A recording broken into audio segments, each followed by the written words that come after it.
कल्याण लाल चौकी परिसरात एसटी चालकाचे नियंत्रण सुटल्याने अपघात। एसटीने 4 ते 5 दुचाक्यांना दिली धडक, 1 जण जखमी।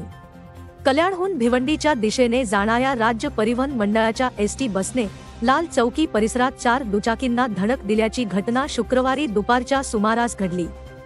या घटनेमुळे परिसरात एकच खळबळ उडाली होती। एसटी चालकाला बीपीचा त्रास झाल्याने त्याचा गाडीवरील ताबा सुटला आणि हा अपघात घडल्याची प्राथमिक माहिती आहे।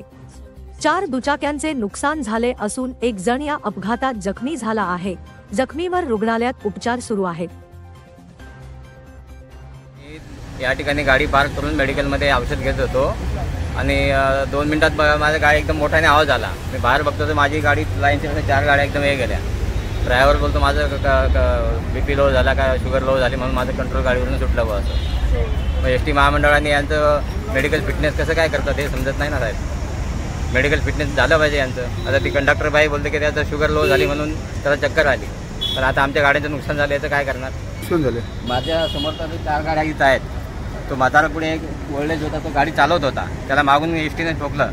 त्याचं नशीब चांगलं की तो बिचारा वाचला, पण त्याची गाडी अडकली त्या ठिकाणी म्हणून ती गाडी चाकाखाली बघा तुम्ही, म्हणून ती गाडी थांबली। ते अजून पुढे की त्यांनी किती गाड्या उडवल्या असता काय माहिती।